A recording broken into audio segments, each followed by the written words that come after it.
Okay, good. So the first distinction would be the difficult situation, and the second would be the recommendation of artificial contraception as a solution. Right. So the first is there will be some cases where a marriage has either due to some physical difficulty, abstinence would seem to be called for. An accident. Someone has an accident, and then it becomes impossible. Mm-hmm. You're married. Are you going to be faithful to your promise or no? Okay, so that's a difficult thing. In other words, someone gets sick and intercourse is impossible. So someone becomes injured. It's dangerous for the wife if she becomes pregnant. So in those cases, now that's a burden and a terrible sacrifice.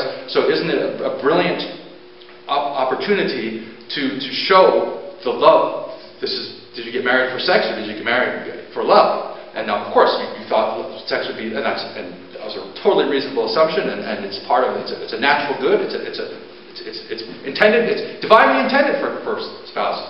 So, but someone could be injured. Now you have a cross to bear. That's right. So let the glory shine through. So that's one thing. It's difficult, yes. And so he says, well, I left. My wife was no longer able to have intercourse with me, so that justifies my leaving her. You say, okay, well, you just think about that and what you think marriage means, and that's a shame. And his view, though, was really that it wasn't she couldn't, she just wouldn't violate her conscience. Right. Okay, but so here, let's go to artificial contraception. What are the percent? So in other words, let's say, you can argue over the statistics a little bit, but let's say the contraceptive, let's say the condom. Let's say it's 93% effective, and people argue over it, less or more. If it's used correctly and all this. So 7%. There's a 7% chance, honey, that I will kill you. Let's go. Come on. Yeah, that's thanks a lot. So in other words, the symptothermal method, which you mentioned, has better statistics than the condom. So there, her conscience. In other words, the recommendation of artificial contraception is no solution. But the fact of the ground is the only 100% way to avoid pregnancy is abstinence or hysterectomy, something like that. So if she's saying, well, she wouldn't go on the pill, and which is very bad for her health. He could go on the pill, but is he going to do that? But again, that's not a guarantee. That fails. That fails. And is he willing? How good is it? The other thing is, how good is the doctor's warning? Sometimes they say, "Oh, you'll die," and then the woman has and then the woman has her baby, and he's a Heisman Trophy winner of so you'll die. But my mother was 48 when she had my youngest sister. Of course, she was advised to abort, and I don't know what language she used. She never used profanity, but I think she told the doctor in certain terms how that would go. So there are different things at play, but the hard part, there are two things. The one is life sometimes is difficult. Marriage, sometimes in life, you don't get what you had hoped for or want. So are you going to be faithful or are you going to be unfaithful? The second would be, we have this magic solution of contraception. No, it's not a magic solution. It's not a magic solution. So, the hard question now, and I don't know if he was thinking of this, will be hysterectomy. In what way could that be justified? If you have cancer, obviously that's justified. In such a case like that, I don't know. I should ask Father Cole, who studies these questions. But the Church is very protective of the integrity of this action and of the body as well. So, but in terms of artificial contraception, that's a surgical procedure. So in terms of artificial contraception, though, he should think about what he's assuming, namely that, first of all, that it's 100% effective, which is false, and that he would be willing to put her at risk for his legitimate, desires, but her life, well, 7%, it's only 7%, honey, yeah. So he leaves her, it's unfortunate. This is the way the world thinks, and it's unfortunate, but it reveals the character, or his character, I would say. That's unfortunate, because a man, isn't it the perfection of masculinity to be provider and protector, to die for your family, your wife and your children? And here uh-oh, wait a minute, you mean I'm not going to get this? Well, protector, provider, no protection, no, no. I'm out of here, and why? Because you're not going to risk your life for my comfort. Well, thanks, protector, provider. That's a terrible failure of masculinity. So that's what I would say.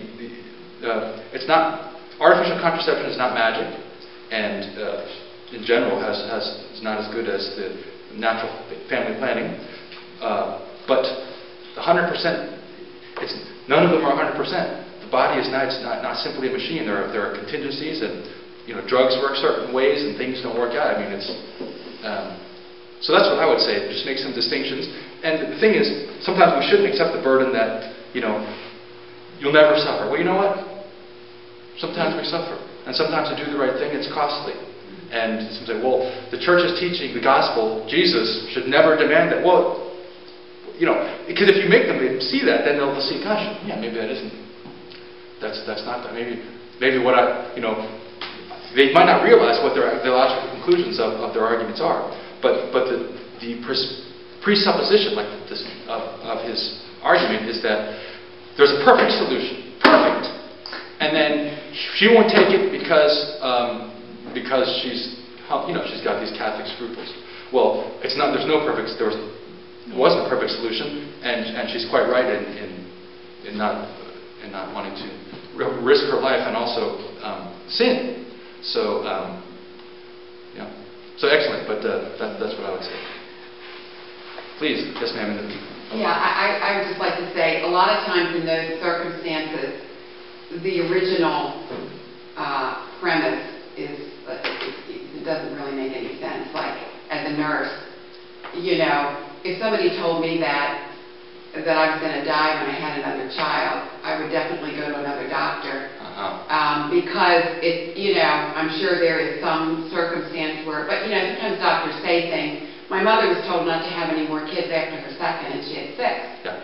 So, and nothing, it was difficult, and the children she had like the RH problem before they were able to correct it, but, it's like people who have, to my way of thinking, there was probably something else going on in that marriage, way beyond,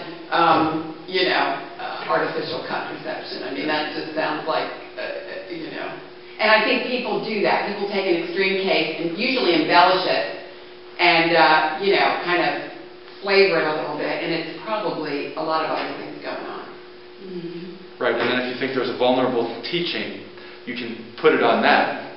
Yeah. To justify, right, there are these more significant problems, rather saying than saying, yes, I should be a better husband, I should be, spend less time in front of the television and help you more. Instead of saying that, it's like, well, you're not going to do this because of your faith. Yeah. Yes, ma'am. My daughter had a similar situation to what this lady described. When she had her 3rd child, the doctor he almost passed out, she said, because he could see the baby through the womb. Mm-hmm. Her womb was paper thin, he said. And he counseled her not to have any more children, because if she did get pregnant again, she would die. The baby would die. And she was, of course, very upset with this, but she said to me, what do you think I should do? I said, I think you should write to the bishop, because her doctor was counseling her to have her tubes tied or to have a hysterectomy. I said, write to the bishop about it. Well, the bishop was kindly to her, but he passed her on to the pastor of her church, who was very liberal. And she said in advance, I know what he's going to say, so what do I do now? I said, well, I know of a theologian locally who's no longer with us now, but I said, he seems to me to be pretty orthodox, so why don't you, try to find out from him what you do.